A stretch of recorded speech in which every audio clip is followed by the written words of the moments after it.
Ciao tutti. Welcome back to another week of Calcio Culture. My name is Vos, and I'm joined by both my co-hosts today, Motts and Logs. Logs is back from his little vacation, took the week off, but we've got the whole crew here today, and we're going to be giving you our full Serie A table predictions for the 2024-2025 season. We're going to actually take you from the 20th spot through the relegation zone, through the mid-table, and ultimately end with our prediction of who is going to be winning the league this season. But before all that, as always, we've got our quick shouts, and with Logs back in the mix today, he's got to lead it off. Paisans, good to be back. Quick shouts today, taking us global to start. We're going global.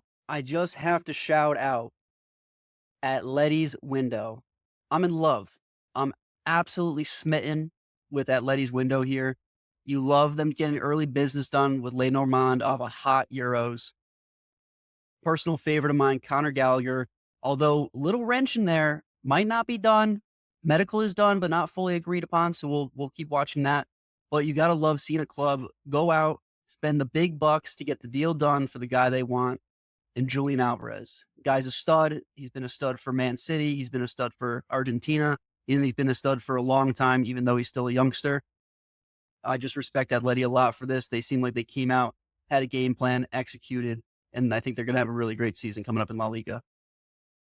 I like Gallagher. I think he's a Atletico guy for sure. I think that Julian Alvarez might end up regretting this move. He kind of reminds me of João Felix, might end up hating his life with how defensive Atleti plays. He's going to be like, wow, I miss Manchester City dominating the ball and always attacking. Atleti strictly park the bus and counterattack. So he might end up regretting it in a couple years. I disagree. I think he's going to be great. What I love about this window for them is they identified players that fit the style of play and are just going to slot them in. That is all something I love to see. It's not João Felix was the opposite of that, right? Like he failed because he was very clearly not an Atletico Madrid guy. Everybody said this might not be the fit with all the money. And now they're getting away from that, doing the polar opposite. So I like that. I like that one. So we'll see. Watching Atleti this season, we'll see how they turn out. Keeping it global here. Want to touch on some new jerseys, some new kits, some new shirts out. Arsenal third kit officially out. Little Rainbow Sherbert action out there in North London. Little bit of turquoise, I think. A little bit of purple. The Gunners are going to look good. They're going to look good. But you know who they're not going to look better than? Bringing it back to the homeland. Back on the plane. Back to Italy. Landing in Torino. Juve's third kit is fire. It is clean. They've got the horse on there. Zebra.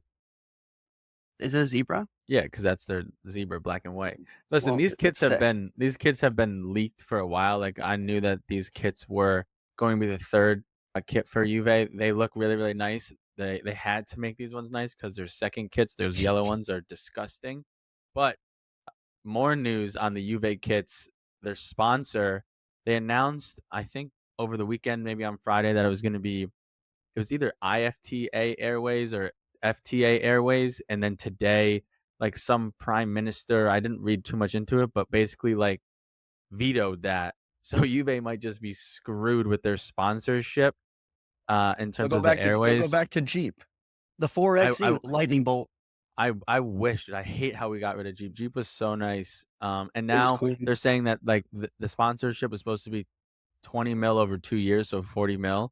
And now, like it being this close to the season, Juve's gonna have to, if this one falls through, they're gonna have to take a different one, take less money, and it's just more money problems in Turin. Classic Juve can't just do good business, even when you got a whole new fucking management crew in there. Still same shit. How do you not get the sponsorship down quicker than this? It's just a circus there. It's a goddamn circus, but they'll figure it out. Another circus, though, speaking of this, going to Venice. There's been some news out of Venice, Logs, the last couple of days here. Big news. Talk about somebody who can't get their shit together. Another American coming in to save the day for Italian soccer. Drake. The one and Champagne only. Papi. Actually, he's Canadian, so I can't even say the American comes in. But comes in, raises $40 million right at the brink of bankrupt for Venezia. comes in, sponsors them with his clothing line, and they're actually officially going to get new kits after saying previously that to save the fans some money, they were going to keep the same kits from last season. What a joke. Listen, the Venezia kits were already super nice to begin with. You throw that OVO on there. I don't know. I assume Drake's gonna put the owl on there, right? They're gonna be even nicer kits. Maybe Drake or Champagne Papi can turn this club around, keep them up. Hopefully that'd be cool. I mean, also great area to buy a team. I mean, Venice is super nice. You can go on those gondola rides. Why would you not? Attaboy Champagne Papi. Love a good gondola ride myself. Fair enough.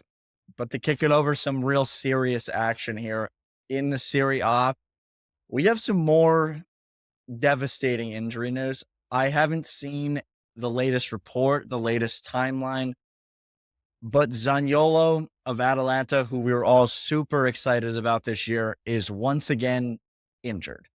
And if this is a big one, it's time to throw in the towel on Zaniolo, made of glass. I really hope it's like a couple weeks and he's back, but I haven't seen anything. It's been very quiet out of Bergamo. Well, you wonder why Coop doesn't want to play for Atalanta right now in the midst of this transfer talk, because there is a plague in Atalanta. Scamacca, now Zaniolo. Nobody wants to touch the pitch thinking about the season right now on Atalanta. It's nothing new here. This guy's, like you said, made of glass. Injuries happened to him like consistently throughout his career. I don't know why people thought they weren't going to continue to happen. He's just injury prone at this point. Hopefully he gets better. I'd like to see Gasperini turn around. Definitely not going to be playing for the Super Cup, which is in 2 days, which is going to be a great watch. But looking like Atalanta is going to be very, very weak for that game. So Madrid probably is going to beat them by not going to be a good representation of the Serie A in that game. If I had to guess, No. I disagree. This is what happens with Atalanta. If you say that, and then they're going to surprise us. They always do it.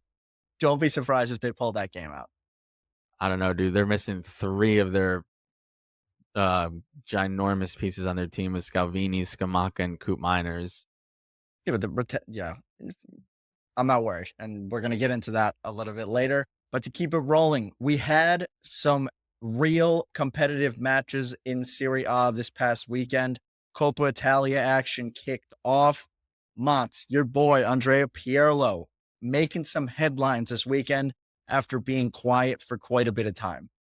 Yes, sir. Taking Sampdoria to the next round of the Coppa Italia, beating a newly promoted Como team. They tied 1-1, beat him on penalties 4-3.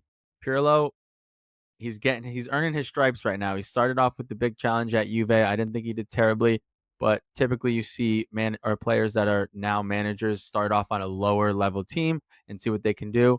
And that's what Pirlo is doing. He's earning his stripes. Sampdoria had a decent season last year in Serie B, and now they're advancing to the next round of the Coppa Italia. Can't wait to see what else he can do there at Sampdoria. Yeah, I would have liked to see him do this before taking the Juventus job, but I think when the Juventus job became a thing, that's when it was super popular to just throw like a former player in with no experience, and everybody thought it was going to be like, that's the next thing, and it obviously has not become that. But I have absolute confidence in Pirlo. Players that played like that, you talk about like the Xabi Alonso's, Thiago Motta, guys that were literally registas, those are the guys that can be a real coach. Xavi's another good example. Yeah, De I mean, Rossi. even like you mentioned, he was for Juventus the hire for Pirlo. It was once again Juventus just not doing smart things with their decision making in the upper management or front office. Pirlo got hired to be the under 21 coach, and then 3 days later it was like, you know what? Let's make him the coach of the first team now. He's coached for 3 days. What I also will always throw out there is that Pirlo's Juventus was not that bad. If you look at what has happened since he left, he clearly inherited a squad that wasn't ready for this next evolution, this next rendition. And when they sacked him, it was harsh, I have to say. He could have improved that squad. I agree. We've covered it before. He got sacked because he was the first manager to not win the Scudetto in their reign of 9 years in a row. He had a decent season. He had a good squad. They played pretty football, and then they switched to Allegri, and then it was miserable for the last 3 years. But no more about Pirlo. There's more games on that I know you watched most that you want to kind of break down a little bit and talk about. Yeah, I was really excited for this whole weekend to kind of get a look at a couple of teams, get a better sense of what we can actually expect from them coming into the season. And one of the teams and one of the games that I wanted to pull out here was Parma against Palermo. These are two clubs, very historic. I think growing up, these are two clubs that we saw, like, wanted to be a part of, like the cool jerseys, the pink kits from Palermo. They're in the Serie A. They've gone down since. But I really wanted to get a look at new school Parma, what this was going to be. This is a team that dominated in Serie B last year. I was expecting a very dominant performance against a Palermo team that came in last year and finished around mid-table. That was not the case. Palermo, if I could bet on Palermo to go up this year, I absolutely would. This is a new team that is part of City Football Group. And immediately what happens? They turn around, they beat the newly promoted team convincingly. It was only 1-0, but they smacked them. Parma looked very disheveled. I'm a little bit worried about them. I think they're going to have the quality to stay up this season in the team, but they did not look good. They were getting exposed all over the pitch. Palermo players were having a field day with them. I'm picking out Palermo as a team to watch and Parma as a team that is on the hot seat coming into the season. Hot takes, only hot takes out of Calcio Culture. It wouldn't be bad for Palermo to be back. Them being owned by City is great because City's just a very, very well run club. But I mean, you think of the names that have of the players that have came out of Palermo in the past. You have Dybala, you have Barzagli, you have Belotti, you have Cavani. So I mean, it's like you said, great, rich history, and would love to see them back in Serie A. 100%. But the other game I think a lot of people would have had their eyes on more so was Napoli. This was I'm worried after watching this game. 0-0 against this team, I'm not thrilled with. All of my fears about Conte's Napoli were really showing in this game. What they did, and this was kind of what we had predicted, they did do a 3-4-3. The back three looked very solid as we expected with Di Lorenzo, Rachmani, and Buongiorno. And that was solid. Then kicking it on into the midfield pairing of Zombo, Anguissa, and Lobotka. Again, kind of what we expected. They were relatively static. In this whole scheme was just a very blunt attack without a Victor Osimhen in there. What they did was Raspadori played as a true nine with Cavada and Politano off the wings, and they were kind of dropping in to pick up the ball and then advance it. In Raspadori's weaknesses just fully got exposed in this game. They constantly had the balls on the wings. They constantly were kicking the ball into him, and they couldn't cross it. They couldn't penetrate anywhere, and they just didn't have a lot of good opportunities. Honestly, they probably could have lost this game and maybe deserved to lose this game off of that. And this could be a knock-on effect to this is what the rest of the season is going to be because they don't have a bench. And that's what happened when they brought on Gio Simeone was their only possible savior. And what did he do? He just was kicking guys all over the field, like fouling all over the place. It was ridiculous. So I'm still worried about them. And it's the same suspicions I had before are still there. I think that they're going to get better. I mean, this game will probably just have Conte put even more pressure on De Laurentiis to actually do something in the Mercado. I know they're still waiting on Victor Osimhen, but I know that they're linked right now to David Neres out of Benfica. He would probably play over Politano. Obviously, Conte does not want to play Raspadori at the 9. That's kind of just like you need to play him there because who else would you play? They get Lukaku. They're going to be able to play the way Conte wants with the hold-up play. Lukaku will be able to pass to Cavada, Politano, and David Neres off the wings. I think that, sure, they didn't play great. It's the first game. They're going to get much better, and there's still some time left in the Mercado to get players that they want to turn it around. I'm not surprised that the scouting report from this game is that Raspadori can't play as a true 9. We've known that for a while. He's certainly better as a center forward, false 9, even more so a cam, and certainly can play better off the wing. I think they're going to realize very quickly, if they don't figure out this Victor saga any faster, that one of two things needs to happen. They need to go to 3-5-2 so that Raspadori can play off a singular person up top, or they need to buy a striker that's not Lukaku, that's a little bit cheaper, that's still going to get the job done because, one, again, Raspadori's not going to fit there, and two, as much as I wish he could, Gio Simeone is not the same Gio Simeone of November, December 2021. I hate to say it, but he's not. So they need Yeah, to figure this out quickly. Again, 20 days left, not a ton of time, but they can still get some business done. yeah, that was a Yeah, I think, short window lived for Gio Simeone. but I think that this will just accelerate them because I've even seen reports that they're going hard for Lukaku, whether or not Osimhen is sold or not. So if this kind of performance accelerates them, then that's best case scenario for them because they still won at the end of the day. Yeah, the If it, last thing I do want to pull out of this game is Conte used Spinazzola a little bit differently than I had expected. With Cavada playing as the left wing and Spinazzola playing as the left wing back, what they did very well is Cavada would come deep a lot of the time and pick up that like attacking midfield role off the left, and Spinazzola would overlap. And then for a lot of the second half, Cavada wasn't having a lot of success there. So what he did was pick up the space off the left, and then Spinazzola kind of became the attacking midfielder. And it was really interesting to see Spinazzola in that role because he usually is more of a wide player. So that's just one that I picked out. And I thought Spinazzola actually did a pretty good job there. He's not going to be the most creative guy, but just a little bit of different look and something to watch for the year. But that wraps up our Coppa Italia action from this weekend. And we're going to take a quick break. And when we get back, we're getting into the table predictions. It's going to be epic, guys. We are back from the break, Paisanos, to break it down number 20 to number 1. We're going to break this off into a couple different pieces to make it a little more manageable for everybody. But to start, we're going to go the relegation zone. Number 20, number 19, number 18. This was a little bit difficult for me because I think there's a few teams that could fit this mold, and it's going to really come down to like 1 to 2 games because that's usually what it takes to keep you up or to send you down. But with that, Logs, 20 to 18, who do you got for us?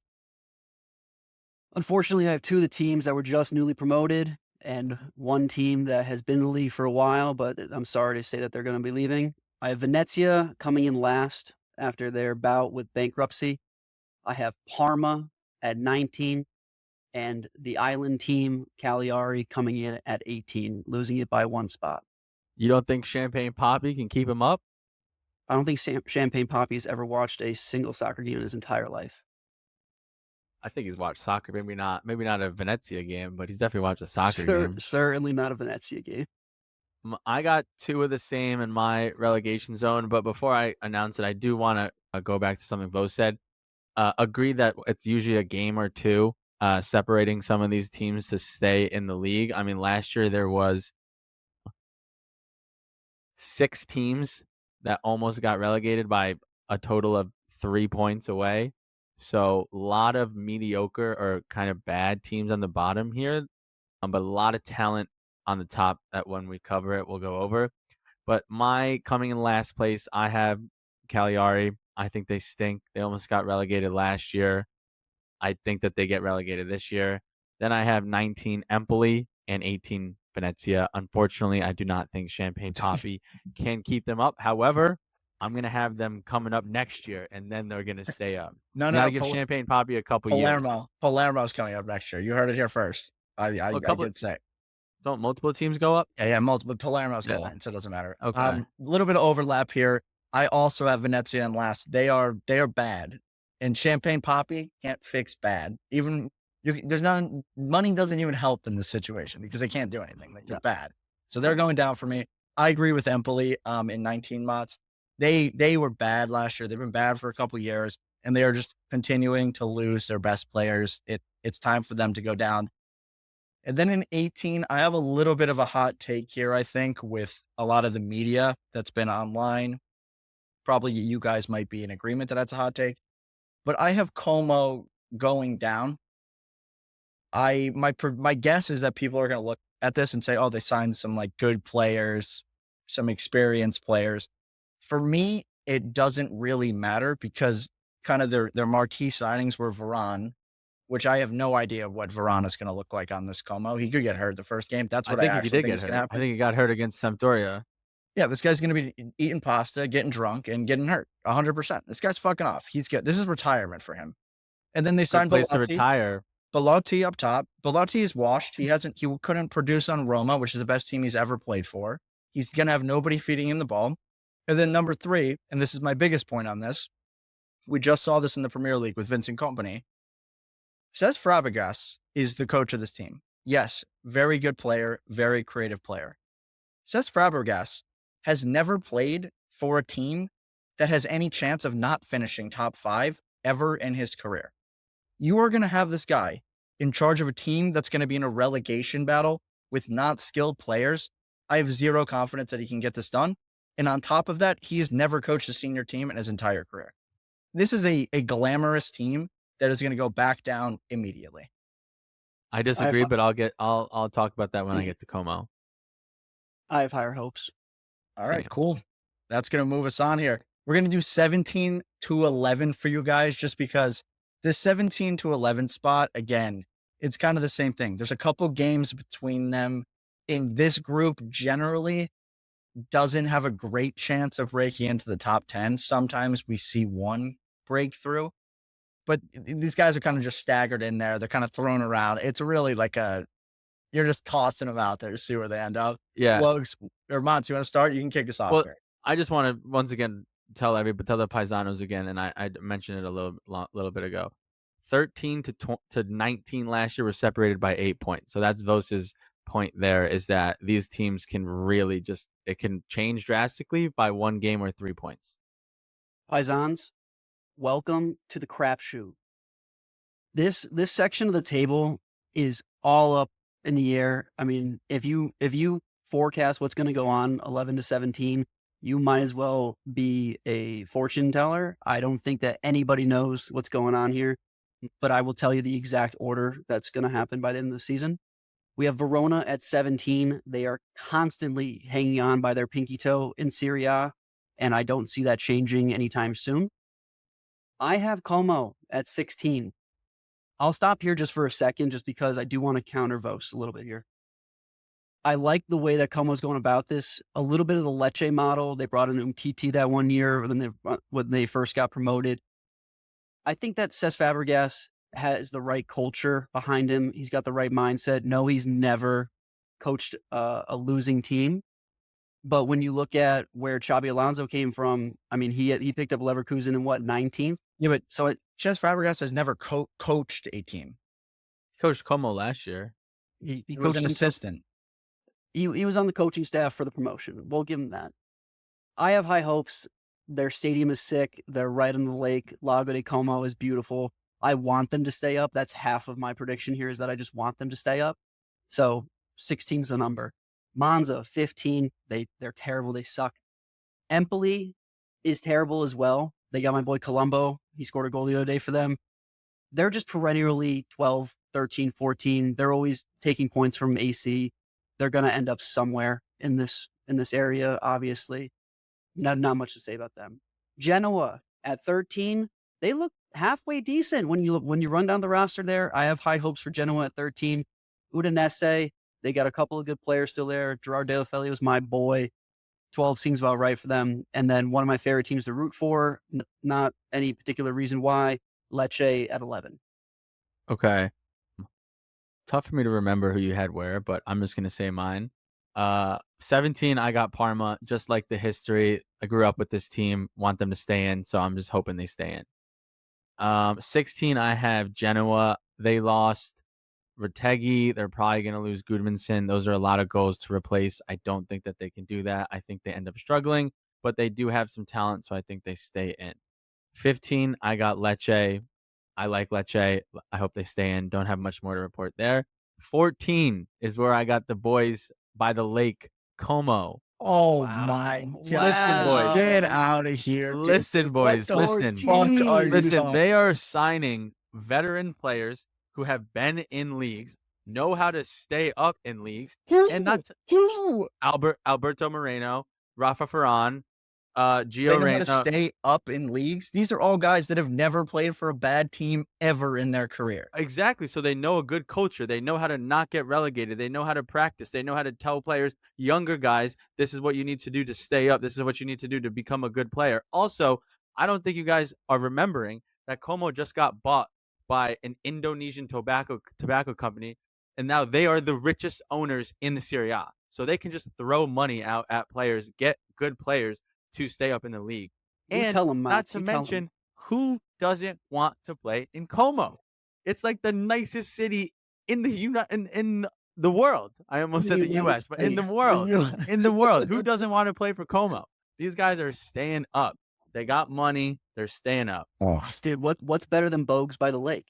Exactly. 13. I got Hellas Verona. I keep them in the same spot as last year. They lost their coach, but they're always kind of in that 15 to 11 range. I don't think they get any worse. I don't think they get any better. 12, I got Monza. I'm excited for Monza this year. They lost their coach Palladino, but they replaced him with a legend in Nesta. Excited to see what he implements for them. A lot of these coaches, or a lot of these coaches now that are ex-players, are finding success. So I'm interested to see how they do. I got them at 12. And then 11, I have, this is a big one, and we should have preferenced this before we started the breakdown. This is big on what happens in the Mercado. I have Udinese at 11. If they lose Somerset, they fucking shoot down this table. But if they keep him, they're going to be better this year. They struggled last year. They brought in Alexis Sanchez. They brought in a club legend in Fabio Cannavaro to be in upper management around the staff. I think that they become a lot better this year and finish at 11. all very sound decision making there. Good logic. A lot of logic to that I did not think you were going to bring to the table.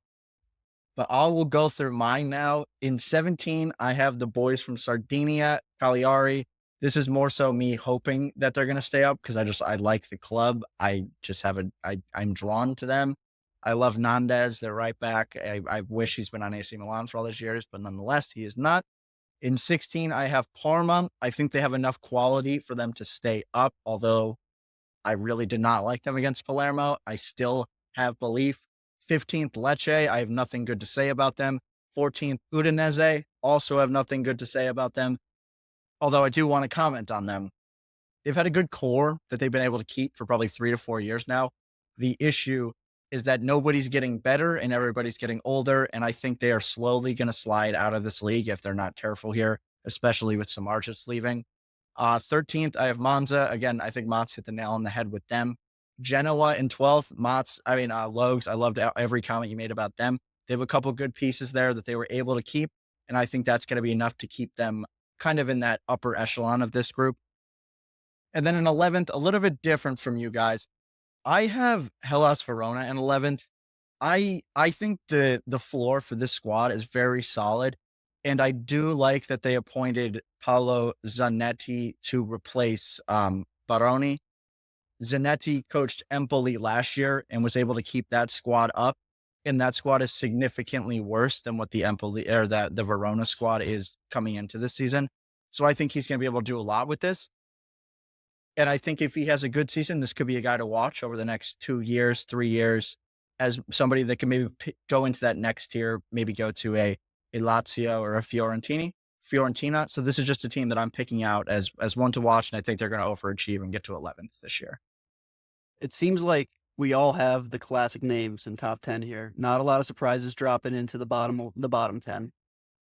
We do No, not and have that goes back to what I said. You have top 10 teams of this league are going to be competitive. Probably 7 of them are going to be even more competitive, and then you have a lower 3 in that top 10 tier, and then the bottom 10 are right around the same level. If you're getting 40 points in this league, you're probably going to be safe. 35, 36, probably going to be that danger area next year. I think if you can climb to 40, 41, typically that's most leagues' goals, or the relegation zones for most leagues. You can get 40 in this league on the bottom tier there. I think you'll be safe. awesome. And now breaking out of the crapshoot into the top 10, we got 10, 9, 8 here with 8th place potentially getting you a conference league spot. As we know now, guys, each year the European berths are kind of reset with how far each league gets in the European competitions. So 8th would be potentially a European spot. 10, 9, 8 Logs, what do you got for us? Starting us out at 10, I have Torino. Torino loves the number 10. It's got a little bit of alliteration. They are always at the 10 spot. They also just have a bunch of firepower up top for a mid-table team. They brought in Shea Adams. They still have Duvan Zapata. As long as they don't bring in Pellegrini, who I think is horrendous, I think they're going to put up enough goals, whether they get scored on or not. They'll put up enough goals to stay relevant, and they're going to end up at the 10 spot. Just edging out Torino at 9, I have Lazio. I have Lazio at 9. I don't think they play any European football next year. I really do think they're going to struggle. Their roster is simply not strong enough to compete with the top of this table. They haven't made enough changes, enough buys, enough Mercado madness to keep themselves relevant or to the standard that they're used to. And I think they dropped to 9 this season. I think they're going to be the underperformers of the top side of this table. And then at 8, hopefully playing some European competitions, although I think that 3 tournaments this season for them is going to be a little tough. I have Bologna at 8. A lot of changing around. They still keep a couple of core players, but losing the likes of Xerxes and losing the likes of Calafiori and losing the head of the team and Thiago Motta, you're simply not going to keep up with what the performances we saw were last season. I do think that they have enough skill to keep themselves relevant. I see them at 8. I got a pretty similar ranking there. I have 1 or 2 changes. First one, I have Lazio at 10. Listen, they are just a poorly ran club with Lipito. They didn't stop. They didn't fill in any of their players that were leaving. They didn't replace Sergey. They didn't replace Luis Alberto. They've hired a manager. They fired a manager. They're just not going to be good. I see them kind of falling down the table. Last year from 7, this year 10. Next up at 9, I have Torino. Just a consistent club.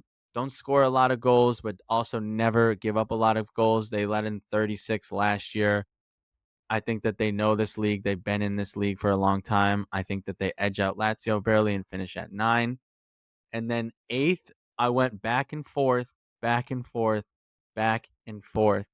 And I actually, while Logan was speaking, I changed my mind for the final time. 8th, I'm gonna put Fiorentina.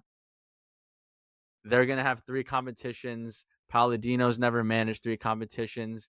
Yes, they got Moise Keane, but they lost Benaventura. They might lose Nico Gonzalez. We mentioned last episode that's like 20 goals and 5 assists. Moise Keane is a guy who didn't score 1 goal last season. Sure, he didn't play a whole lot. Do we know if he's good still? We're not sure. Yes, they brought in Colpani, but it's going to be a learning experience for Palladino in 3 competitions. I think they finish at 8. These were well thought out. I don't have a ton of disagreements. In 10, I have Lazio for all the reasons you just highlighted there, Motts. The reason I don't have them lower is their squad is better than a lot of these teams, but I would not be surprised if they actually slipped even further down the table. I don't have a ton of confidence in Baroni, and I don't really like the squad, and I'm worried about Tati Castellanos. I talked about that on our last episode. Number 9, I have Torino. I am hot on this team. I feel they might be able to finish a little bit higher. They brought in the Venezia coach from last year in Paolo Vanoli, who is a Antonio Conte guy. He's worked as his technical director and an assistant coach. I think this is going to translate well into this league, and I'm very optimistic about the squad. And then in 8th, I do maybe have a little bit of surprise for you guys. I have Napoli in 8th.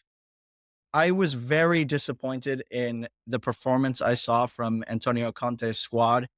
And even if you get in their number 1 transfer target in Romelu Lukaku, I don't think it's going to be enough for them to muscle past a lot of these teams. I don't see enough goals in there. The issue with Kvara, as good as he is, teams are going to phase him out of games because they know that that's the threat. Politano is a Aaron Robin in the sense that you know what he's going to do, but you can stop it kind of thing. And I'm worried about this team. I think next season there's going to be a massive increase in squad depth, in squad ability. So I'd be looking for them to make their move next year. But this might be a little bit of a hot take, and Conte could prove me wrong. But all I know is you always need guys to come in the 70th minute, 80th minute to go and score your goals. And I don't see the squad having that. And I don't see Romelu Lukaku being the guy that he was on Inter Milan when they won the Scudetto, and he was the top scorer in the league. I think that by the time the Mercado ends, they're going to have Politano and Raspadori as those guys that are coming in the 70th minute to score goals. which will give them a lot of depth in those up top positions. Conte 1 game of week. He took Juventus from 7th to 1st. He took Chelsea from 10th to 1st. He took Inter from 5th to 2nd. I don't see how you think he can't take Napoli from 11th to higher than 8th with 1 game a week. Obviously, I don't necessarily agree with you, Vos. I understand what you're saying. Motts, I think you're underestimating how good Politano is. He will certainly be starting for this Napoli squad. I do think that there are a full 20 days left, or however many days are left in August, for them to do a good bit of business. Conte already came out after the game the other day and said that they need to do more. He's pushing for more business to be done. When you have that man asking for that, I think things will get moving, even with De Laurentiis always having a little bit of a stubborn take. But Vos, I do think this is a little bit of a low spot for them, and I will obviously touch on that in just a second. Yeah, Even if just want to wrap up on what I kind of alluded to this with Napoli's performance in the Coppa Italia. What they were really missing was Zielinski. They needed somebody that can kind of pick a pass when you're in possession to break down the opposition. While I think it was sort of a representation of what we'll see this year, they were forced to be on the ball more than I think Conte really wanted. I would expect him to be more wanting to play in transition, and that's what I see this kind of being in the Serie A. But on Zielinski, I think Fiorentina, if he breaks out this season and becomes kind of that attacking midfielder that they need, Napoli could finish higher. But they really need somebody that can play as a true creative midfielder, because as good as Kvaratskhelia is, he is not that. He's more of a finish it off kind of guy, can cross it well, but they need somebody that can come into the middle of the field, get the ball and kind of pick a pass, pick that last ball to break down the line. And Fiorentina could be that. But I just don't have a ton of confidence in this season for Napoli. But we can move on from here. And Logs, you want to give us your 7-6-5, because this is getting into the important part of the table. This is potentially a Conference League spot, 2 Europa spots, maybe even a Champions League spot, depending on what happens. These are very important positions, especially for some clubs that are on the outside looking in, trying to grow and get bigger. The European money and the income that you receive from it cannot be understated how important that is. This is where the magic happens in Serie A every year. You look at 7-6-5, and they're just a touch off of that 4-3-2 area. But this is really where the interesting part of the table begins. And I'll say that beginning with at 7, Fiorentina, kings of the Conference League at this point. I love my boys in purple. Yes, they've lost a bit. Bonaventura, they're going to lose Nico Gonzalez. It looks like they lost their manager. It looks a little bit dreary. However, they also lost my boy Milenkovic. Sorry to see him go to Nottingham. I think that's a horrible bit of business by Nottingham. Even though I love Milenkovic, I wanted to stay in Serie A so bad.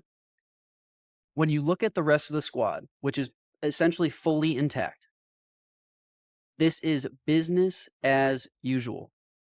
This is where they operate. This is where they thrive. They know how to win the games against the lower tier teams. They stay in games against the top 5 competition. And their fan base out in Florence is phenomenal. They play phenomenal football at home. The atmosphere there is very different than what you'll see at other stadiums. And so I love Fiorentina at 7. At 6, I have Napoli. This team, it simply comes down to they have better players than a lot of these other teams in Serie A. Even if it's a little bit dry on the bench, they're going to do a bit more business, as I just said, going into the dog days of this transfer window. They have a ton of talent up top. Conte is going to figure this out. This isn't his first rodeo. It's not going to be his last. This was one game. I don't even think that they're going to be concretely staying in a 3-4-3. Again, like I said earlier, 3-5-2 is on the table. 3-4-2-1 is on the table. And they have their dogs intact. Zambo Labaka will work. They've been playing together for 3 seasons, very soundly, very strongly, and they just fortified their defense to be one of the best in the league. I don't see them dropping lower than 6. They're going to be playing European football next year. 11th was certainly an underachieving season for them, even just last year, even out of form. They'll figure out the Osimhen saga. They're going to end up at least at 6. I just want to, before you continue, I do want to comment on that point that you made about Napoli's defense. They that back line is dominant. Period. I would say that's top 3, maybe top 2, maybe even better than Inter at this point. But Buongiorno, Di Lorenzo, Rahmani is very strong. That is a you just throw them out there every game, doesn't matter who you're playing, they're gonna do well. That's what Conte does wherever he goes is he solidifies the defense, and I think Buongiorno could win defender of the year this year potentially on Napoli. Logan, I have Yeah, Bologna Logs at has to give 7. us he didn't give us 5 yet though. I Oh, just my jumped in, bad. sorry. What, you don't want me to you don't want me to shit on Juve a little bit? Go Is that what you're ahead, afraid of? because I'm about to shit on you with Bologna and Fiorentina. I have Juve coming in at 5. I think that they're a bit of a mess still. Obviously, the Coop Miners business will be a huge draw as it stands today with the roster today. Juve is going to have some trouble. I don't think Motta is going to come in and solidify his system as easily as everyone thinks, as well as a system as it is. I think it's going to take time. You're putting a lot of players in very different positions than they're used to playing under Allegri. And whether you think Allegri ball was good or not, that's what they have been playing. I think they're going to struggle. Juve is still a great team, a phenomenal club on paper.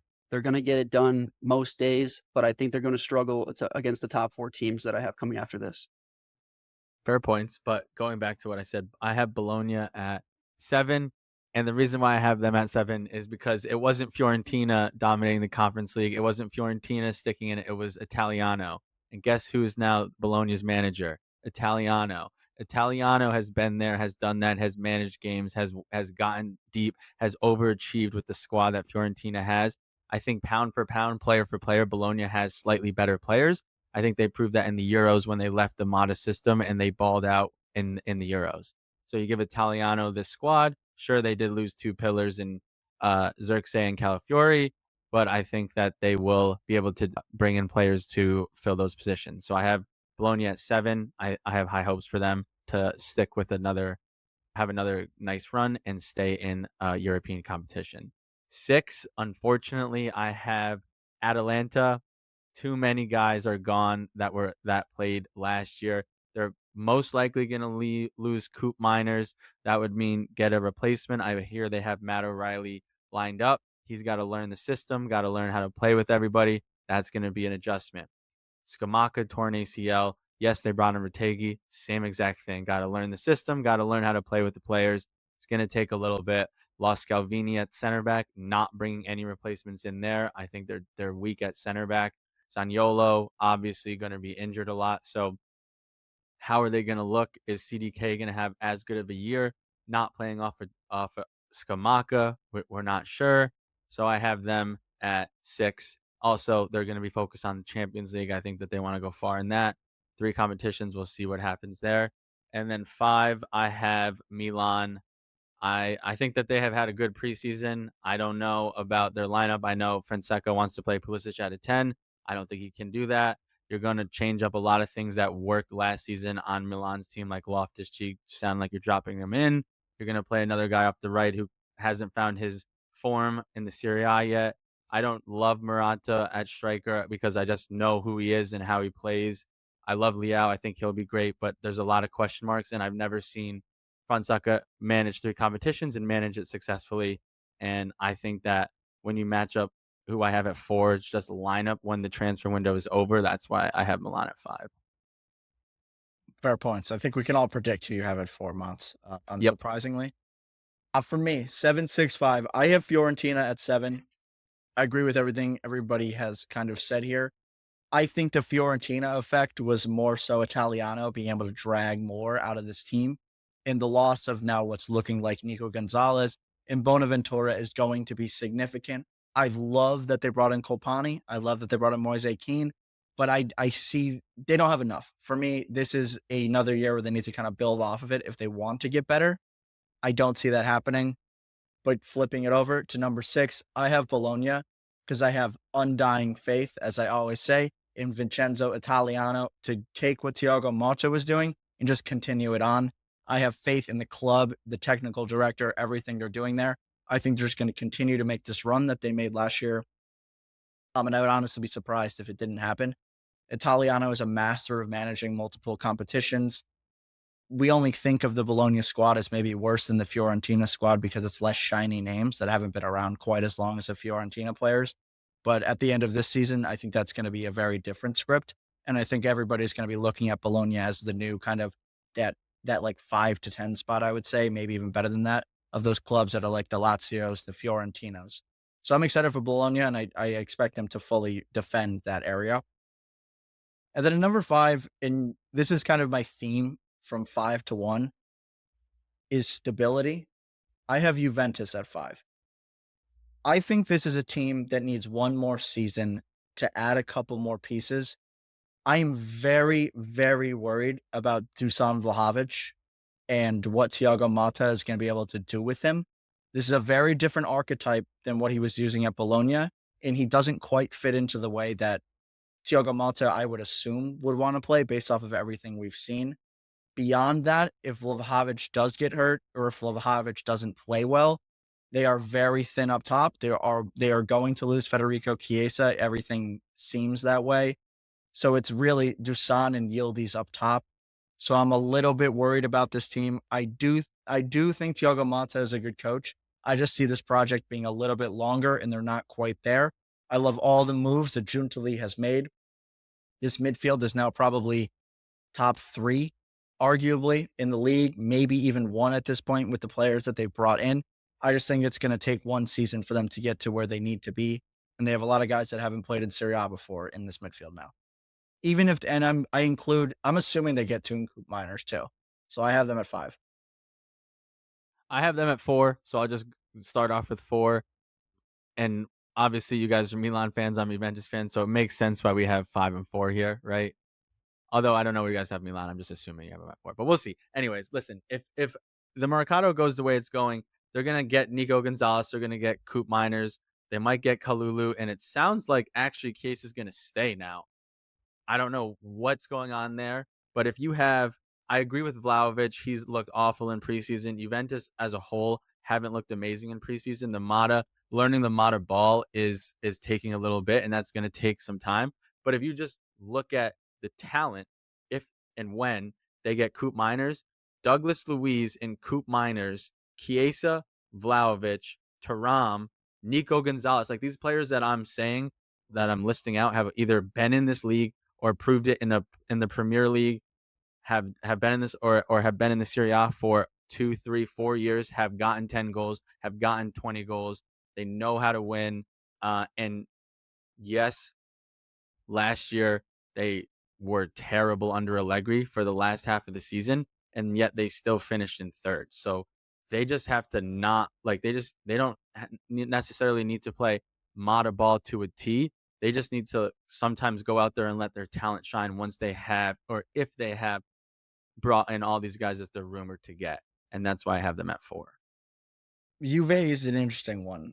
They finished in third because they didn't concede goals. And we're not going to see that this year. They are going to concede goals. That's what Monta does. That's Monta ball. Malta doesn't concede goals. Malta does not let goals up. Bologna let 32 goals in last year. The only ones that let less in were Juventus at 31 and Inter at 22. Fair. I Now, just I don't believe enough in Vlahovic yet. And he's that looked awful. He's looked awful in so preseason. I'll be straight up. He's looked terrible in preseason. But once again, when you have a creative player like Douglas Luiz and Coop Miners in your midfield, you have Nico Gonzalez and Chiesa, who he has played with before, both of them. And actually, I think that year on Fiorentina, I don't know if Nico was there yet. I know Chiesa was. He won the Serie A Golden Boot with 28 goals. So if we're going to be playing attacking, if we're going to have wingers that know the league, can get into dangerous positions, can put balls in, is he going to miss some opportunities? Yeah, it's Vlahovic. He misses some sitters, but we give him more and more chances. I think that he will be better than what he can be or what he was last year. And I do agree, though, that it's going to look a lot different than Xerxes. Dusan is not that same player. yeah, fair. But I think that 4-5 spot is really, it's going to come down to a couple games. Like we said on the back end of the table, it's the same thing at the front end, right? Juve and the other teams we're going to discuss here. But important to note that the top 4 that we're discussing right now is a lock for the Champions League spot, which for all of these clubs is like life-changing year to year. If you don't make it, you're set back. If you make it, you continue on. But Motts, take us through your number 3 and your number 2. Number 3, I have Roma. I'm super high on this squad this year. I hope they make the Champions League. I hope they do it. They brought in Sule from Juventus on a great buy. He has looked amazing in preseason. I know it's preseason, so don't read too much into it, but they have so much firepower up front in Sule, Dybala, Pellegrini, and their striker that they also brought in Dovbyk. De Rossi came onto the scene, bursted onto the scene in the Serie A. They score 3 to 4 goals a game. I expect that to continue because they've only gotten stronger up top. The reason why I didn't have them a little bit higher is because they are a little weak defensively. There's going to be some holes that they need to fill, and they can let in some goals. So we'll see how De Rossi can kind of coach them or get more out of what he has from the defenders there. So I have Roma at 3. And then 2, I have Napoli. I've seen it before. I'll see it again. Antonio Conte, 1 game a week. You guys are looking at me like I'm an idiot. You will see. Dude, he brought Juventus from 7 to 1. He brought Chelsea in the Premier League from 10 to 1 on 1 game a week. He brought Inter from 4 to 2 to 2 to 1 on 1 game a week. It's Antonio Conte's recipe. 1 game a week. He's going to prepare. He's going to tactically know how to beat the other team because he has 1 game a week. He doesn't need 20 guys. He needs 17. They need to continue to do more business. Obviously, I think they're going to because their Mercado is 20. What are you looking at me like that, Vos? They're going to sell Victor Osimhen. They're going to have 80 mil. They're going to get Lukaku. They're going to get David Neres. Then they just loaned in a guy. I can't remember his name. They're going to do more business. And you said it yourself. Their defense is so stout. Like they're not going to concede goals. I wouldn't be surprised if they finish first. I just couldn't put them over who I have first because, the other team is so good. This is what he does. This is what he does. I understand that, but like, I understand that there's time left in the market. I don't see who they're going to bring in to get them to this level. Like Juventus under Allegri had players that could drag you out of games, and Napoli doesn't have that. That's my issue. And even if this is all contingent on Lukaku having another great season, but we could see the peak Lukaku now could be 10 goals, 12 goals. I just don't see it happening. And I could be wrong. I could be completely wrong. And Antonio Conte could pull this off again. I just don't see it happening. I think it does. This is what he does. Motts, it's a little delusional to think that this Napoli team is going to come in second. I hope it does. I will say this. I hope you're right because Napoli finishing in second this year would be phenomenal for Serie A because that means that everybody else is going to, that would mean they play so well and everybody's going to have to match that. Listen, you guys think about this, okay? Napoli, in order to finish second, they're going to need to beat Juve, Milan, Atalanta, those tough games. Juve, Milan, Atalanta all have to also worry about the Champions League, and you don't want to get embarrassed in the Champions League as either. So you have to play your players or your star players in those Champions League games. Napoli don't have to worry about that. It is 1 game a week. They're all going to be rested. The only way that it doesn't work out for Napoli is if De Laurentiis just blows up the Mercado and Conte hates his life and he leaves early, but this is like I mentioned before, this is all subject on how the Mercado goes. If Conte's not there, obviously this team's not finishing second. If Conte's there and the Mercado goes the way he wants it, they sell Osimhen, they get Lukaku, they get David, they bring in a couple other guys, it's going to happen. Like it just will. He's done it before, he'll do it again. I just want to say I just don't know if David Neres is the guy I want to hang my hat on Napoli's turnaround here from what we're already seeing. You said it yourself. Their bones are still intact for the most part of their Scudetto winning season. Right. Yeah, but one of the bones was Victor Osimhen, who was one of the best strikers in the world. And I don't see a scenario where he's on this team. I don't either. And they don't need him on the team. They get Lukaku. Lukaku will get 12, 13 goals. 8 assists, and then Kvara will get 15, 20 goals, 10 assists. Politano will sprinkle it, and they're going to be fine. And they're not going to concede, guys. They're not going to concede. That is true. I agree with that. What again, going back to this Coppa Italia game, I do say it was kind of a fluke. There was a ton of 1v1 defending for that back three just because of the way they were playing. which was ball dominant, which I don't expect, but they all looked really good.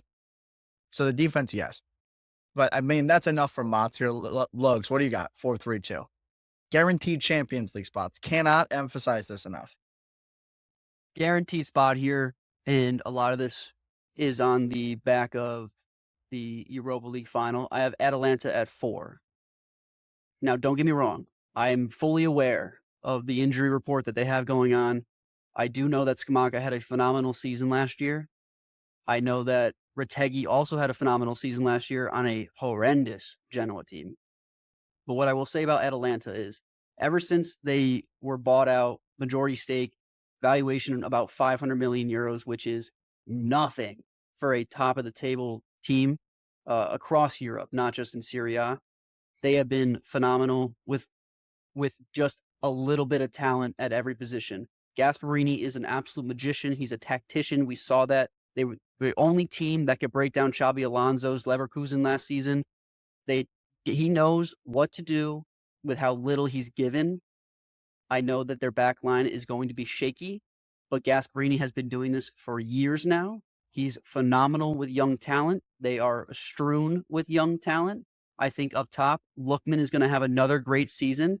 You look at CDK, who I'm always going to look back on and say that we gave up on him far too quickly. Darun is the core of that team. I know Coop Miners is going to leave. They're going to find another running mate as long as they don't sell Emerson. And this is a team that's going to do as they always will. They are used to playing in 3 competitions, clearly, as they won Europa last year. I don't care what's going to happen on Saturday. Mbappe might as well run through every single spot in the field. It's going to be fine. Gasperini is going to find his stride with this team. I think they're going to come in fourth, especially with the turmoil. And I really do think it's turmoil that Juve and Napoli are in the midst of right now with their change of the guard, going from Allegri to Malta and going from whoever they fired last at Napoli into Conte. So Atalanta at 4, playing Champions League ball the following season after playing Champions League ball this season. Number 3, Mats, I couldn't agree more. Roma is going to have themselves a season. Love what they've done in Mercato. That 3-headed dragon is coming for the league. Dopic is going to add a couple more to this team, something they didn't really have in the dumbass. In any case, De Rossi came onto the scene. I don't think this is a passing phase. This isn't no Hakuna Matata. This is a real coach, a real manager. I think he's going to do phenomenal things with this roster that they're continuing to build, and they're going to come in 3rd. And with no bias at all whatsoever, I have AC Milan coming in at 2nd. I love our Mercado so far. I think that we have a couple more deals to get done. I think Fonseca is buying the guys that he wants to fit into his system. There's logic behind these purchases. We're spending the right amount of money. I hate that we just gave up Kalulu for a bag of chips to Juventus. But in any case, this AC team is coming for the top. I don't know if they have enough firepower to make it to number 1. I like what I saw at Pulisic against Real Madrid playing at the 10, even though I came out and absolutely bashed him because I didn't think he could do it. We'll see if that continues. But this AC team is strong. We're bringing Emerson to play on the other side of Teo, very familiar with how to play an offensive wingback. I think Leao is going to have himself a season. He's gotten better and better each and every season. His decision-making in the final third is becoming one of the top-tier players in the league. I love the Morata buy. Again, it's just a younger Giroud. Olivier Giroud. And this team is going to show up, show out, and pull out at least a 2nd finish. Lots. I know you got a bunch of comments, but I have a lot of overlap here, so let me just do mine first. 4-3-2 for me. I have AC Milan, Roma, Atalanta. And again, I said it before, I am sticking with the theme of stability is going to get you far this season. And I say that because with all the instability of the group, the 4 to 10s, I expect Roma and Atalanta in particular to start very well and kind of go on a run and win some games and kind of get that early lead amongst these other teams that are still figuring out their style of play. With AC Milan, the squad is good enough to win the league. I don't have any confidence in Fonseca to put that together. He's been a manager of Roma. He's been a manager of Lille. and he has never done anything remarkable with either of them. He has finished them right where you would expect them. He hasn't achieved more. He hasn't achieved less, which is right in that 5, 6, 7, 8 area. This AC Milan squad is very good, yes. And with the right manager, they can win the league, but they're not good enough on paper to just overtake any of these teams, which is why I have Roma and Atalanta above them. Roma's business this summer has been phenomenal. I go back to this. I was knocking De Rossi when we highlighted him, but I have not seen anything that says that they're not going to continue this form. And all the business that they've done this summer shows to me they're not going to take a step back. I think this is a step forward and ultimately finishing in first or second the following season. And I genuinely think that's where they're going to get. The next iteration of this team is adding a couple better defenders, but their front attacking unit is, I would say, top 2 in the league. That is a very scary team to play against at this point, and they have an industrious midfield that can boss anybody around. And I have a lot of confidence in Roma to really make a run here. And I round this out with Atalanta. Not the best squad on paper, but I go back to the stability and I go back to what Gasperini has been able to do. I think that Retegui is going to be the better iteration of Scamacca under Gasperini. I think Charles de Ketelaere, we're going to see a new rendition of him, and he's going to step into that Coop Miners role. Depending on what happens with Zaniolo, I see him taking another step forward. And what I'm seeing with this Atalanta team is the next evolution in trying to win the league. I have undying confidence in Gasperini. I think there's going to be a little bit more business. They're obviously going to, not obviously, but it looks like they're going to lose out on Nico Gonzalez, which would have been a major piece to this team. But I fully expect them to identify another player that we probably have never heard of before to come in and beat Nico Gonzalez and score 10 goals and get 8 assists. And the next thing you know, they're going to have a quick lead in this league and they're going to finish in second place. That's pretty high for Atalanta, given how they look on paper, but for all the reasons that you said, and I think I reiterated them as well, this team behind Gasperini will find a way to get to the top of this table. I have no doubt about that. Competitions are not going to be a concern with them. They're going to find somebody, again, like you said, a no-name, maybe someone from the Primavera that's going to come in. He's going to integrate them in the right way, the right position, the right time, and this team is going to be strong. I do disagree that AC Milan doesn't have the firepower to overcome any of the shortfalls that Fonseca has. Be it that, yes, it was a very mediocre showing at Roma in Serie A previously. Mediocre showing at Lille as well. However, still a decent season out of them with the team around him. I'm not sure that he came into a terribly strong Lille. This is easily the best team that he's ever picked up. And I think that this refreshing look of a more attacking ball, dominant, high press football is going to work out very well for the team that is AC today. I think you're vastly underestimating what Atalanta means losing Coop Miners. That's why they don't want to sell him that badly. They're trying so hard to not sell him because he's not a guy that you can just plug in on like a wing back position. That's easier to plug and play on those guys. Those are system guys that can run up and down. Coop Miners is a 10 goal, 10 assists every season guy. I'd argue he's been the best midfielder in the Serie A over the last 3 years. Also, Scamacca, it takes a little bit of time for Gasperini to get to learn his system. Scamacca had a great end of the season, didn't do much in the beginning of the season. I think it's going to take a while for Retegui to learn that system. So and also, what team do you know in the last, let's say, 3 or 4 years have lost their 3 best performers of last season and then improved? I don't know. If you lost Scamacca to torn ACL, you're going to lose Coop Miners to Juventus, and then you lost Scalvini to a torn ACL. That's going to be super hard to come in and do better than what you did last year, losing those guys. I agree with your takes on Fonseca. I think Milan's squad, pound for pound, is great, but I just don't know him enough to say I think that he can finish top 4. Fair. And with that, we have a complete 100% consensus on Which means it's going to be wrong.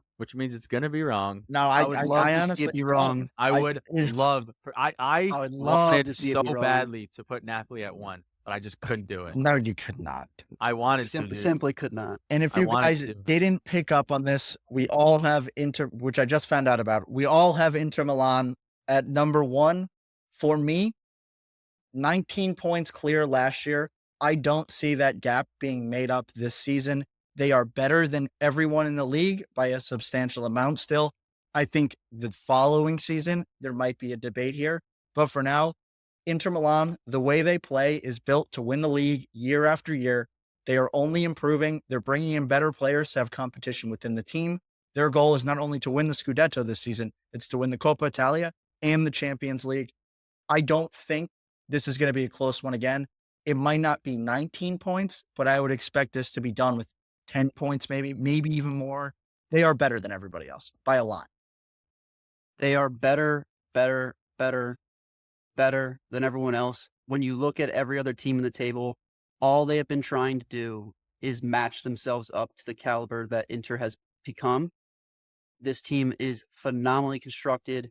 Inzaghi has it down to a science, more so than any other manager, I would say, in the top 5 leagues aside from Pep. And this team will eventually run away with it. They're going to have hiccups as they usually do, maybe 3/4 of the way through the season, a couple of draws here, maybe a loss or two. Not to any of the bottom of the table teams, I'll tell you that much. But the team to beat is at San Siro, and they do not wear red and black. I think it's going to definitely be a lot closer than last year. I don't think they run away with it. 19 points, a year older for Inter on their defense, especially a Cherby coming off an injury. Darmian's a year older as well. They are kind of thin at center back as well. So if Bastoni goes down, they're screwed. Although you could say that with anybody, if somebody gets injured, it will very vastly hinder their place in the table. So I don't want to talk too much about injuries. I also think a whole year on Inter and Inzaghi's film, that's a whole year for players or for coaches and managers to learn their system, learn how to counter it. You're not going to see them dominate like you did last year in terms of 19 points. I think that they do win the league just because it is another year of Inter's continuity. They didn't lose that many players. They did gain in some depth, but I don't think they win by 19, but I do think they win the league. On that point, this is one thing I talked a lot about this yesterday is they are going to start so hot. And you're talking about teams that they'll be able to scout, maybe try to figure out the system. Most of the teams that are going to be competing with Inter are figuring out their own system with new players and a new coach. So I don't even think they're going to get to that point. And let's not overstate how insane it is that they had the most goals for, the least goals against, in a goal differential of plus 67, and the next best was plus 30. You are not making that up this year, and I still don't think it's close. Okay, well, what if I told you 2 seasons ago Napoli we went from 90 or first to 11th? I'm sure you would have said no to that as well. The difference is they lost Spalletti, and now Inzaghi has not left. That's a good point, but I still don't. Even with them losing Spalletti, I don't think you say, "Oh, they're going to be an 11th." I think that's a 4 or a 5 or a 6 in that range. Listen, I think Inter's going to be good. They're going to win the league. I'd love if they don't, but 19 points, get out of here, dude. They might even try to change up their system a little bit because of the fact that they've done a year of this system and teams can have studied it. And if they do, then maybe they're trying to fill and play areas where they're not so used to it because they might try to change it up a little bit. I think one thing to watch, maybe the one kink in the armor here for Inter, and I know when you look at their midfield, it is strong, easily top 2 in the league, top 3 depending on what Juve does here. You can't overlook how important Hakan was to their success last season. I know everyone looks to Barella as the top midfielder, but I think that Hakan was certainly more important for their style of play last year. If he doesn't keep up with that form, which I know that you guys think it's a very low energy, he doesn't have to run it too much, even though he's getting older, he can still play that style and not get too worn out. That is a huge portion of why they were that good last season. And if he isn't able to keep up that form, it's certainly a tough hole to fill, especially with the fact that I don't think Zielinski can drop in that far and play that kind of ball. He's definitely more of a 10, Vos. He's not more of a holding 6 nor holding E. I think he can play those passes, but I don't think he's going to want to spin like so my that. counter argument to this is before Hakan Çalhanoğlu was at Inter, he was a winger or a pure 10. And Inzaghi said, no, you're going to be a regista. And I fully expect Zielinski to be training in that role, not necessarily playing it because Hakan can play that. But if Hakan isn't doing well, I fully expect Inzaghi to throw Zielinski in there and be like, you go do what Hakan has been doing. The I'd difference even take there, though, I take it a step further and say like everybody, like Lautaro was in form. Thuram, 15 goals, 14 assists. Like some of these guys might end up taking a small step back, which can hinder them from their goal differential and their 19 points. Whether it be Hakan, whether it be Thuram, whether it be Lautaro, who you're not even very high on, you don't love him. So if he takes a step back, like their 19 points is now 7 or 8 or 10, and then it's a contest. what I will say on Hakan versus the Zielinski comparison is there. Hakan, yes, played left wing, played cam, and he sucked. He sucked. Zielinski played cam and didn't suck. So yes, Hakan, they moved him probably out of need and has been phenomenal. I don't disagree with the fact that he's been good. Do I think Zielinski fits that mold perfectly? No. Can he play there? Yes. I'm not a guy to come out here and say that players can't switch positions. I would almost say that Fortezzi would probably drop in further than Zielinski would at the start. And so that's what he played at SAS. He was in a 2-man pivot with my boy Mario. Maxi Maxi Lopez. my dog? Apparently not. And so again, really important point here. Hakan needs to keep the form. I think that's such a pivotal part of why they were good last year.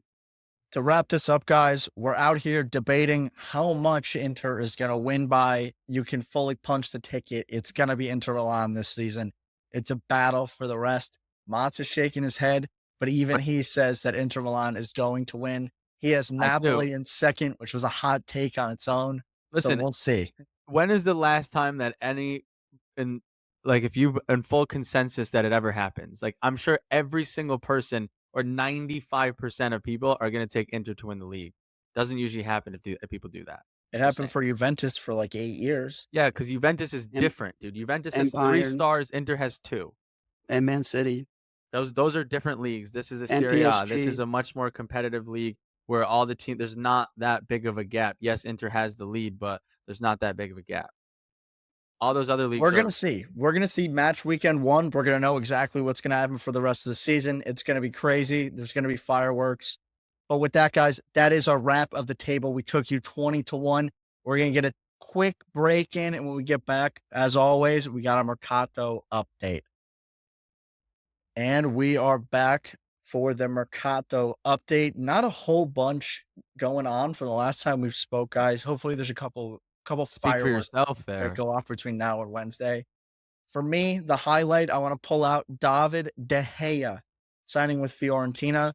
I actually don't think this guy is the best keeper, but I like that we got a big name coming to the league. Maybe we'll steal some Prem faces. They'll want to tune in. Manchester United fans get really, really crazy. So I hope they all become Fiorentina fans. But the real news is out of Juventus. What else is new? Yeah, that's why I said speak for yourself. Although, real quick about the De Gea, Manchester United fans might hate De Gea after. I know he was great in his prime, and then he just one day he woke up and was like, "I'm gonna be bad now," and Manchester United fans don't love him, so they'll probably just hate Serie A more than they already do. But yeah, going back to Juventus, we're always in the news. I lost a bet, Paisanos. I was so confident that Todibo was gonna come to Juventus, and Logan said it that he's seen it time and time again that a Premier League team with real money is gonna just come in and buy him. I lost the bet. I owe Logs a jersey. However, all 3 of us each owe each other jerseys, so it might just be a wash. But that's on Giuntoli right there. That's a big blunder. Giuntoli was like, Todibo wants Juve. Todibo wants Juve. I'm going to drag my feet. I'm going to lowball them because he's not going to accept West Ham. I'm going to save $5-6 million. I get it. We're not that rich. We need to save it. Go fucking buy him. You know how much they're going to accept. They just accepted it from West Ham. Offer the same fucking thing. Get it done.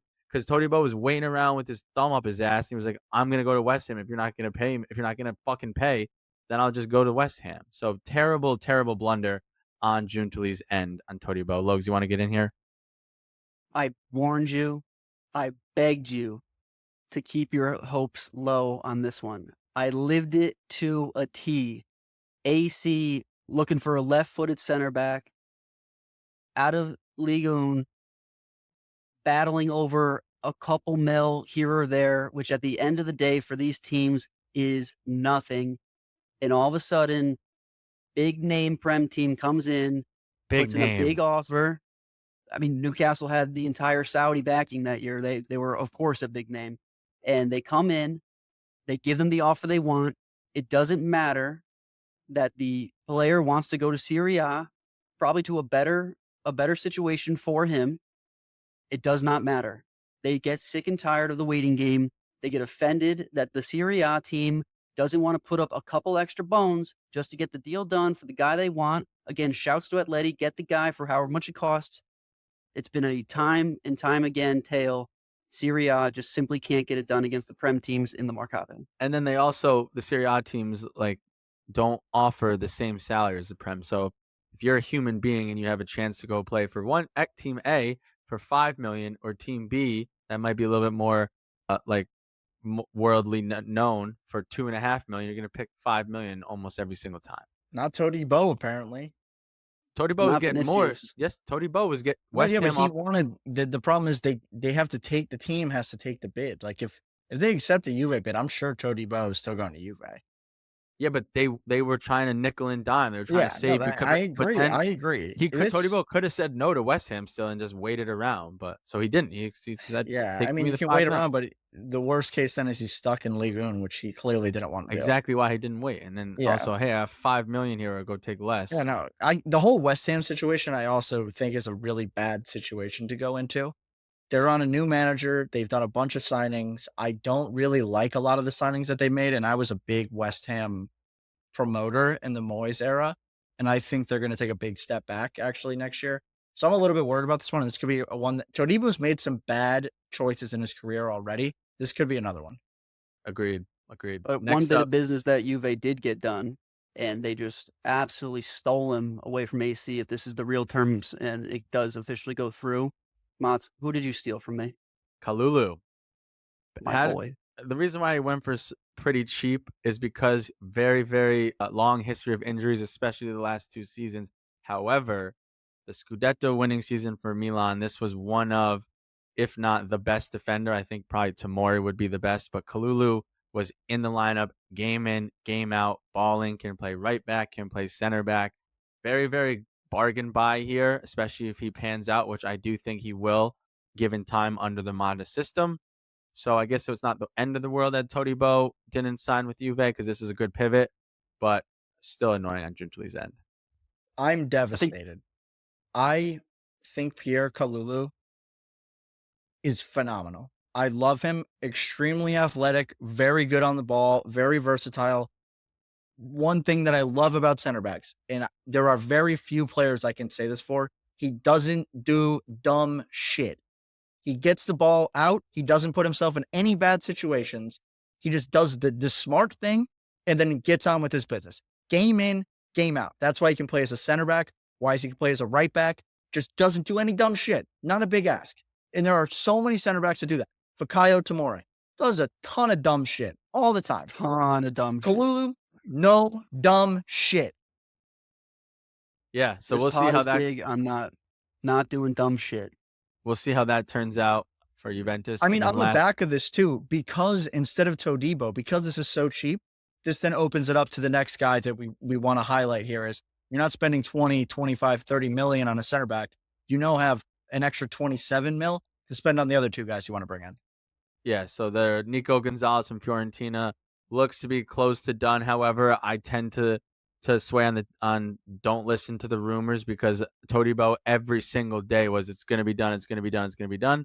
Nico Gonzalez looks close to being done now. It should be, I believe, a loan with an obligation to buy. That's what Juventus does, because we're so goddamn poor. It's just kick the can down the road, loan, obligation to buy. It's going to be a total of 30 mil. as I mentioned earlier, knows the league, has been in the league, has proved himself in the league. I think it would be a great signing. And this also may be looking, because no Todibo, maybe you can keep Chiesa. And now Juventus is up top, is really filling out with Yildiz, Chiesa, Nico Gonzalez, Weah, not too strong, but at least we're getting names there. And then lastly, the saga continues with Coop Miners. It's looking like it's extremely close, but as I just said, rumors are rumors. He's definitely not playing on the Super Cup on the 14th. He's out. Atalanta had a wall up. They're looking more and more inclined to sell him because Coop Miners is pushing his way out. That is looking at about $55 million to be the highest Serie A midfield buy in the history of the league. 55 mil Coop Miners. Been a pretty bleak transfer window, other than Juventus, just all the rumors and want to sell half their goddamn squad in the Serie A. There was some moves by Inter and Milan, but pretty much not a whole lot of movement in this league, just because that shows how much little money we have compared to the Prem. Besides Juventus just fucking selling everybody and trying to get buy players. Yeah, what I will say, That says it all. couple moves that did happen in kind of like the middle of the table, I loved. I keep talking about this Colpani move. That one I just absolutely love, and I'm excited to watch Fiorentina. And wherever Nico Gonzalez goes, I'm going to be tuning in for a lot of Nico Gonzalez this year. I think we're going to see an even better evolution of him, whether it be Atalanta, whether he ends up on Fiorentina still. I think we're going to get another Nico Gonzalez, and he's going to kick on to the next level. But I agree, Matt. Not as much movement other than Juve. Juve's been insane. I don't know what happened. They've just been slinging it. They're literally slinging dick. I don't know why. Giuntoli's like, I'm going to make my own team. I don't give a fuck if any of these good players are good. I'll sell you. I'll buy who I want. I want to make my own team, which I do like, and I also hate, because it's like, why don't you just fucking keep Chiesa? But to wrap this up, guys, the predictions that we had are very, very contingent on the Mercado. We could have a totally different table come September 1st, or at least I could, depending on what happens in the Mercado. We're going to do a check-in in January, guys, but that's going to wrap up our episode today. We got you the table, and on Wednesday, we're going to be tuning in for our first match preview. We're going to be previewing our top games from match week 1. We're really excited about that. That's really our bread and butter here. Everything else, I'll call it a bonus for you guys, but we're going to keep delivering you content. We're really excited about this season. You're going to see the next evolution of Calcio Culture, and it's going to be amazing. We want you guys to get more involved as the season goes on, so you can reach out to us on all the platforms that Logs is going to rattle off right now. Yeah, Paisans, you already know where to find us. We love you. We love the interactions we've been having. Keep commenting, keep liking, keep subscribing on all the socials, on X, on Instagram, on YouTube, on TikTok, at Calcio Culture FC. That is FC. It is not 24. And you can find us on all your favorite streaming sites, Spotify and Apple Music. Motts, take us away. Paisanos, 5 days till Calcio is back. Forza, Calcio, Culture, and don't be a gagoots.